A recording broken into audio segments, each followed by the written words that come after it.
Good morning and welcome to the new episode of Better Thyself. You have to perform a job, you have to meet people, you have to interact people, you have to socialize people. And all that needs that you must know what sort of a person you are and what sort of a person you are going to interact with. Without knowing yourself and without knowing with whom you are going to interact is just fighting a duel in the darkness without knowing yourself, without knowing how to protect yourself, or without knowing how to defend yourself and how to attack. You must have been thinking about introvert and extrovert people, but today I'm talking about the people who are identifiable by their tendencies. What is your tendency? And each sort of a people, each different person has a certain tendency that makes him suitable for a certain job, and also the optimum interaction is when the people have sometimes opposing tendencies come and interact on sometimes of the same tendencies. But when you're interacting, if you know what type of the person other is, you can afford to be either self-indulgent or harsh. Don't you feel at many times that you need to know what sort of a boss you have and what sort of co-workers you are going to get? Isn't it enough to do your work, get a solid performance review and go home? No.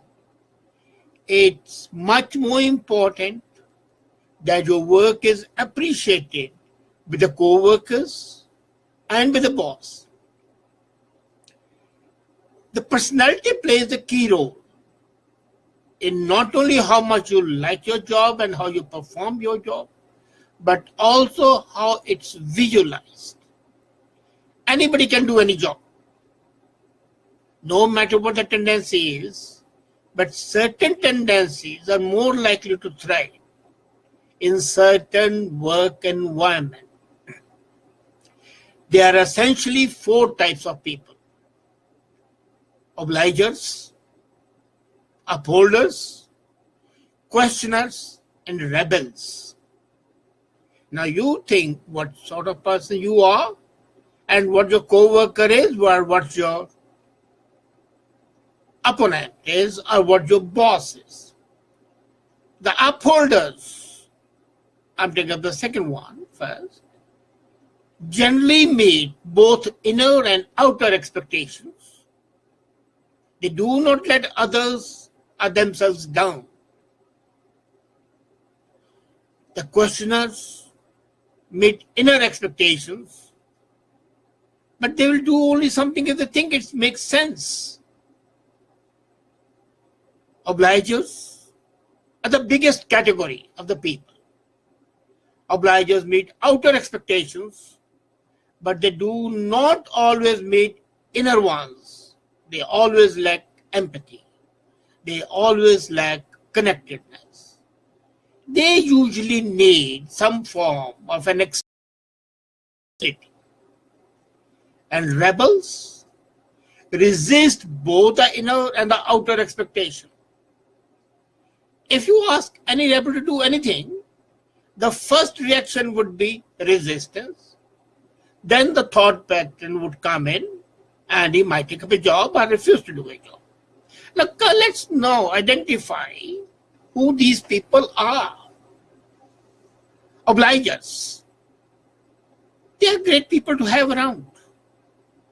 They are very invaluable team members and can be visionary leaders, but by themselves they cannot help and perform better. They need that outer accountability. They are not self-starters, they can work a lot, provided somebody is there to guide them. The classic example is Manmohan Singh, the former Prime Minister of India. He created a great work as the Governor of Reserve Bank and as Finance Minister because they were good people to guide him. The moment he became the Prime Minister, he could not take action on his own, and that's why he just plodded on. He couldn't make a mark of success. You see, if a boss tells a obliger, what, you get a bit of a downtime, can you run those numbers for me and get the report? And they are not providing much in the way of accountability. The obliger will immediately go and prepare the report and come back, and his work is done. Because he is obliging by nature. He wants to carry out the dictates. He is essentially not, as I said earlier, self-starter by himself. He lacks the initiative. As a matter of fact, these are the great people to work with. You tell them to do a job, and they do it, perform it absolutely. They can be good in oversight, good in meeting deadlines, good in meeting and delivering the deliverables. But they sometimes run into difficulties. The moment they are put in the position of leadership, they want to start their own business, they want to freelance, they are an absolute failure. If you are an obliger in that situation, then you better have a good leader, a good guide. And that would make you perform really well if you have a good minder.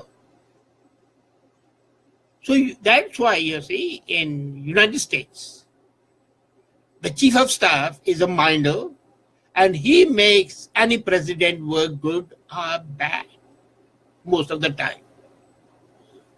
Because any type needs a coach, a mentor, a minder. So obligers by themselves, great to work with, but lack all initiative. The second is the upholders, who upholds.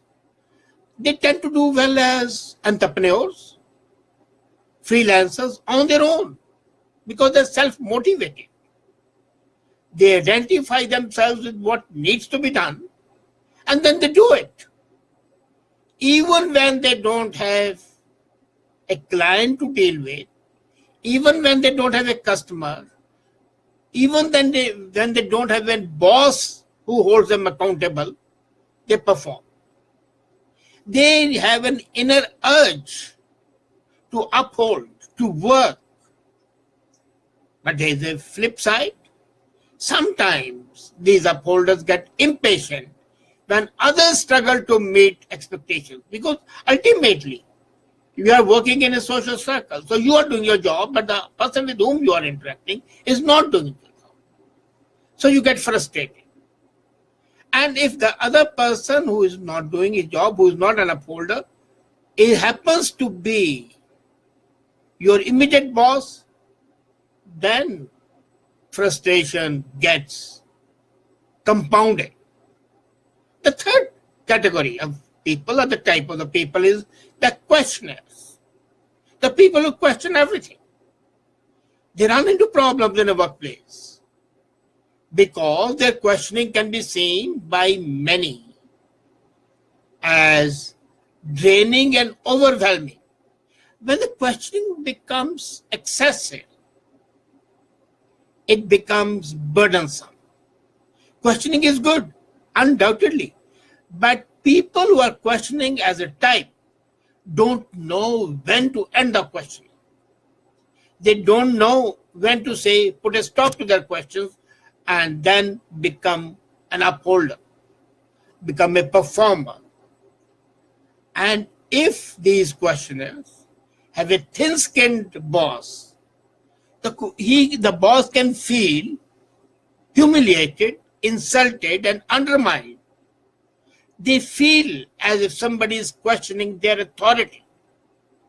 So questioners are always walking on thin edge of a sword. They can fall any moment. Initially, they are appreciated, they are welcome, but then ultimately, they become a burden. They become some person who's to be avoided, if not absolutely thrown out. So if you ask a questioner to find a work environment that values your relentless curiosity and your willingness to change, then you have got to be on your own. Because in any economic or social organization, there is a time where the questioning has a limit. And when you cross that limit, then you are crossing the red line. The fourth type of people, so after the upholders and obligers and questioners, we come to the fourth type, and that is the rebels. They typically do very well in situations where there is a need of a lot of change. Rebels always tend to act spontaneously, and they don't like doing the same thing every day. This is what happens. They do very well in sales job because you're visiting different offices every day to make the sale calls. This attitude is very good for the people who are willing to think outside the box and maybe flouting conventional wisdoms. The rebels always flout. Now, there's a very subtle difference between questioner and the rebel. Questioner asks a question. A rebel acts outside the command. They act on their own. They perform, and because they perform well, people don't object to their questions.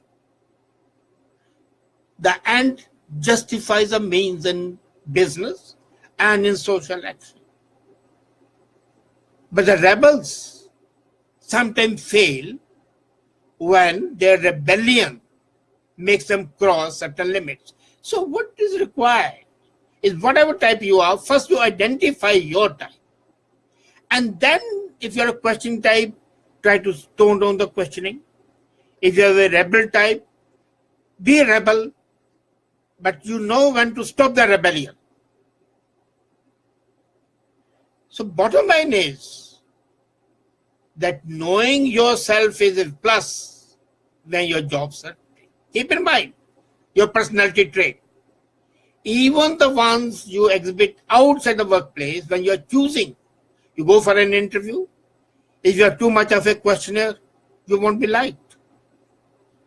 If you are a rebel and you show the streak of innovativeness, you'll be liked, but too much of rebelliousness, they will call obstinacy and not accepting the corporate culture. So there are certain parameters to whichever category you belong, whether you're a questioner or a rebel, an upholder or an obliger. The ideal type is obliger and rebel.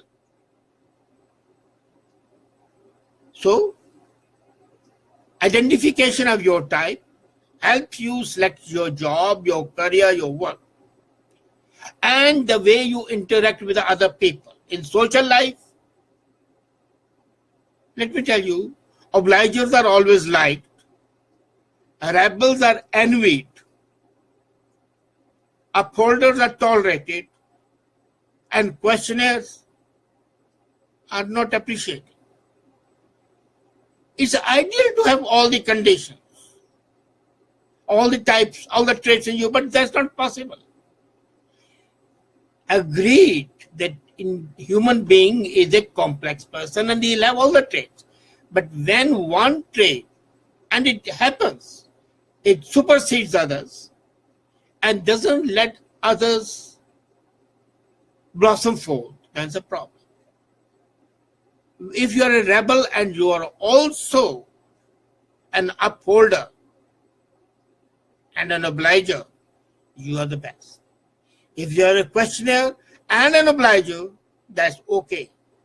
But if you are a rebel and a questioner and not an upholder, not an obliger, then you may not be that successful.